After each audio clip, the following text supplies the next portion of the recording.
சங்கீதம் 23ஆம் அதிகாரம் 1ஆம் வசனத்திலிருந்து 2ஆம் வசனத்தை பார்க்கிறோம். கர்த்தர் என் மேய்ப்பராக இருக்கிறார், நான் தாழ்ச்சி அடையேன். அவர் என்னை புல்லுள்ள இடங்களில் மேய்த்து அமர்ந்த தண்ணீர் அண்டையில் என்னை கொண்டு போய் விடுகிறார். கர்த்தர் நம் மேய்ப்பராக இருக்கும்போது நம்ம வாழ்க்கையில் குறை ஒன்று இருக்காது. ஒரு மேய்ப்பனுடைய காரியம் என்னவென்றால் தன் மந்தைகளை பாதுகாப்பது தான்.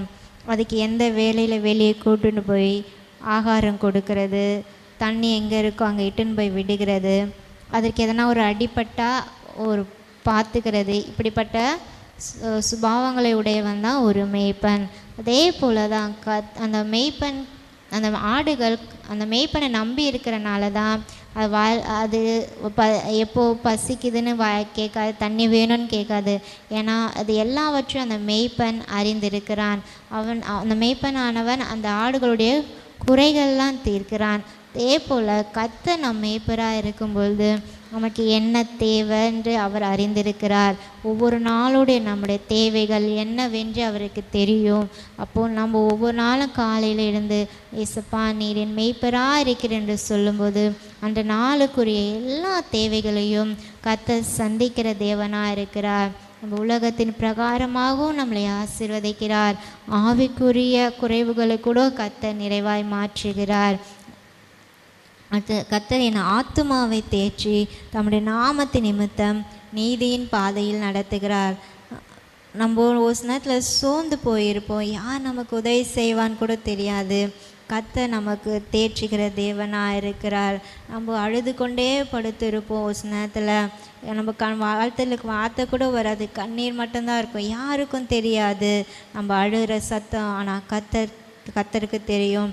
ஏன் அழுகிற மகனை, ஏன் இப்படி இருக்கிற சொல்லி நம்மை தேற்றுகிற தேவனாக இருக்கிறார், நம்மை ஆறுதல் படுத்துகிற தேவனாக இருக்கிறார். நம்ம ஆத்மா சோர்ந்து போனால் நம்மளால் எந்த வேலையும் ஒழுங்காக செய்யக்கூட முடியாது.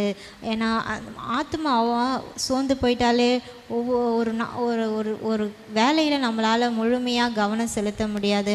அதனால தான் ஆண்டவர் சொல்ல, நான் ஆத்மாவை தேற்றுகிறேன். நமக்கு ஒரு தாய் தேற்றுவது போல நம்மை தேற்றுகிற தகப்பனுகிறான். மனுஷர்கள் நம்மை காயப்படுத்துவார்கள், வேதனைப்படுத்துவார்கள்.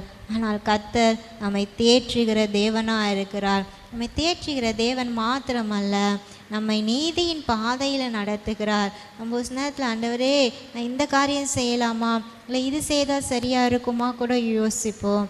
ஆனால் கர்த்தர்கிட்ட நம்ம கேட்கும் பொழுது கர்த்தர் நம்மை நீதியின் பாதையில் நடத்துகிறார்.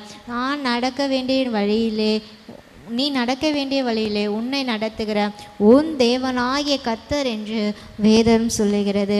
கர்த்தர் நம்மை நடத்துகிற தேவனாக இருக்கிறார். நம்ம எந்த வழியில் நடக்கணும்னு நமக்கு தெரியாது.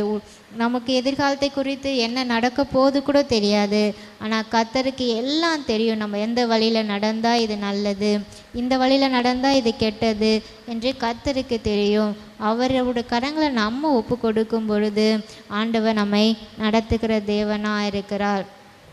நான் மரண இருளின் பள்ளத்தாக்கிலே நடந்தாலும் பொல்லாப்புக்கு பயப்படேன், தேவரீர் என்னோடு கூட இருக்கிறீர், உமது கோலும் உமது தடியும் என்னை தேற்றும்.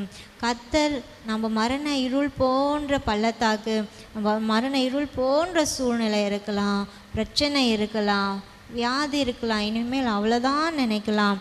ஆனாலும் அப்படிப்பட்ட சூழ்நிலைகளில் கர்த்தர் நம்மோடு கூட இருக்கிறார். நமக்கு டாக்டருங்க உதவி செய்ய மாட்டாங்க, மனுஷங்க உதவி செய்ய மாட்டாங்க, நம்மக்கிட்ட இருக்கிற பொருளால் பாதுகாக்க முடியாது. ஆனாலும் கர்த்தர் நம்மோடு கூட இருக்கும் பொழுது அந்த பிரச்சனைகளை குறித்து நம்ம பயப்பட தேவையில்லை. மரணம் போன்ற சூழ்நிலை வரலாம், ஆனாலும் கர்த்தர் நம்மோடு கூட இருக்கிறார். ஒரு நாளும் நம்மை விட மாட்டார். ஒரு ஆடு ஒரு சிங்கத்துக்கிட்ட போய் மாட்டிக்கிச்சின்னா அந்த மெய்ப்பனானவன் ஒரு நல்ல மெய்ப்பனாக இருந்தால் நிச்சயமாக அந்த சிங்கத்துக்கிட்ட போராடி அந்த ஆட்டை மீட்பான். அதே போல் தான் கர்த்தரும்.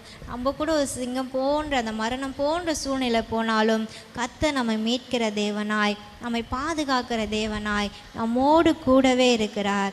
மனுஷங்க எந்நேரமும் நம்மளோடு கூட இருக்க மாட்டாங்க. ஆனாலும் 24 மணி நேரமும் கர்த்தர் நம்மோடு கூட இருந்து நம்மை பாதுகாத்து வருகிற தேவனாக இருக்கிறார். அதனால் நம்ம பொல்லாப்புக்கு பயப்படக்கூடாது. கர்த்தர் நம்மோடு கூட இருக்கிறார்.